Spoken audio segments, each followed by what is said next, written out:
Hi, this is Trevor Conquergood. Welcome to this week's RNK Software Club's video for the week, and the topic for this week is going to be monogramming. And the good news is, the Floriani software has a special tool that makes monogramming quick and easy to do. And so the tool is over here at the top of your workspace on the left. When I click on the letter T, it shows me all of the different text tool options. Just to describe them all quickly, there's horizontal text, circular text, vertical text, text along an any shape baseline, monogramming. This is for importing the TrueType font artwork. And the last one is to create a font. So these are all different font tools that I have available.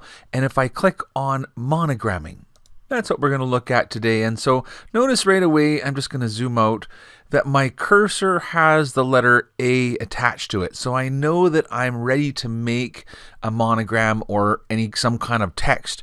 And essentially I need to click to tell the software where to place that monogram. So we'll just click right here and it places down the letters A, B, C. Now it'll always start with the letters A, B, C, and I guess you'll have to decide what letters you want to put in for your monogram. Now, I think traditionally we put them with I guess there's really two ways to do it, right? Like, what are your letters? So Trevor, Howard, Conquergood could be T and then H and then C. But a lot of times people will put the last name as the largest, for a traditional monogram. Some would argue that it should be M or C for Conquergood, and then a T over here and an H over here. And so whatever you're going to have, you come into your software and you type it in. So I could be T for Trevor, and then C for Conquergood and H for Howard, and click apply. And so that'll give it your little custom monogram.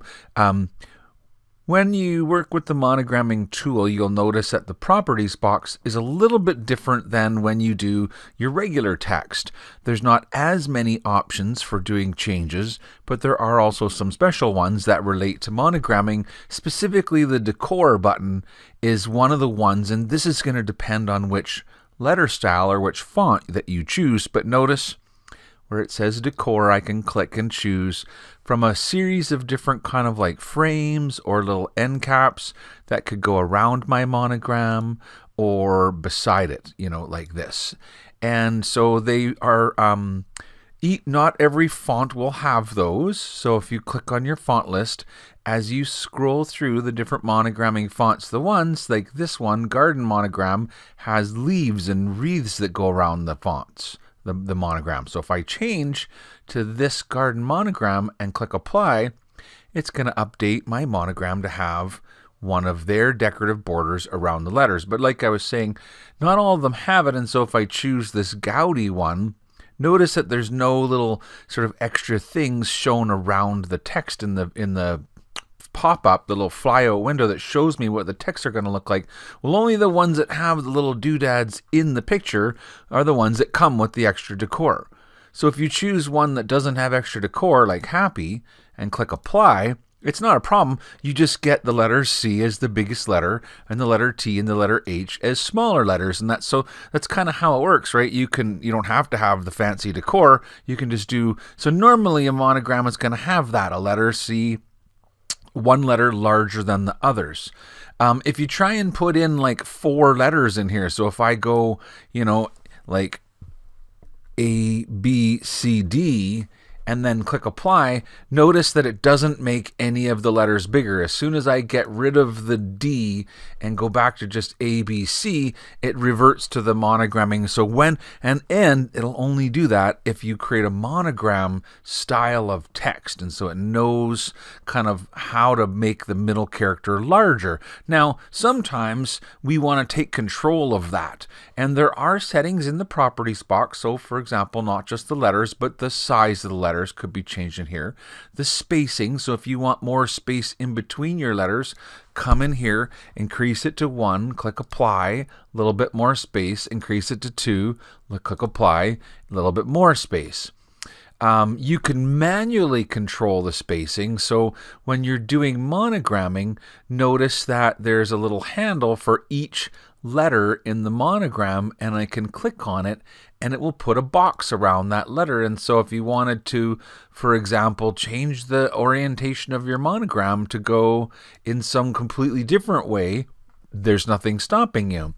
You can also click on that little handle to select the letter and then use the additional handles that come around it to make that letter larger and or to rotate that letter to some other sort of orientation. And so if there was something unique and interesting that you thought that you wanted to do with your monograms, you could kind of do it in that way. You can pick up each letter and move them wherever you want them to be. And so I'm kind of doing something a little bit out of the box. But of course, who knows what you want to make, right? So if you're like, oh, that's all mixed up now, I guess one thing you could do is just say, well, I think I'll start over. I'm pretty sure it's going to try and remember that. So if I just change the font, it's probably still going to be kind of in that orientation that, because we've taught it to remember those types of changes. So really, if you want to start fresh, I think what you need to do is like click on the tool and click on monogramming and start fresh again, and make a new one. And now you're back to kind of like normal. It won't remember the size changes and the orientation changes. Another thing that you can do with monogramming, so notice that there's a box that goes around it, and that box can be used to do things like stretch it a little bit wider. And stretching it a little bit wider makes the letters a little wider, and that's no different than coming in here and notice that the letter width says 112. Well, if you come in here and say 120 and click apply, that will make it even wider.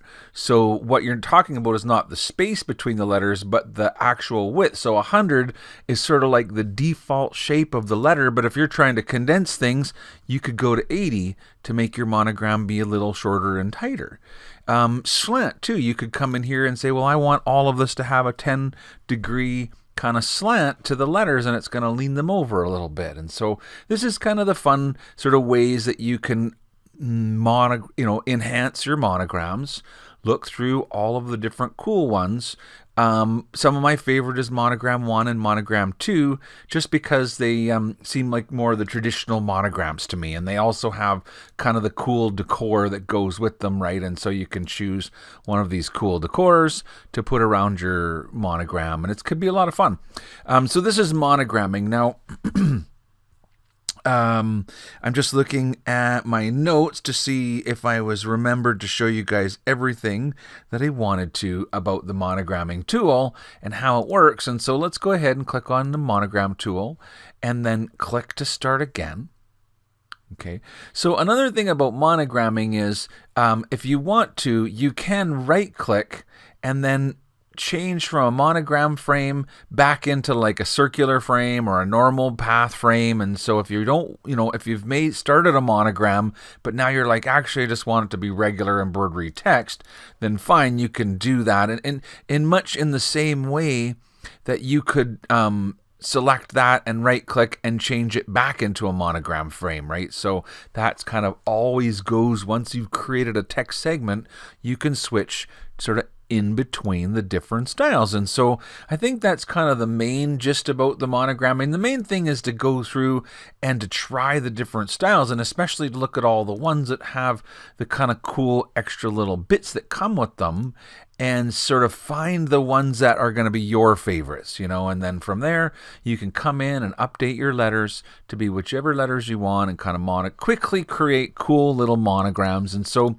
I thought it would be fun to go ahead and have a little video to remind you guys about our monogramming tool and how easy it is to create monograms. And so I hope you enjoyed today's video. Thank you very much for listening, and bye for now.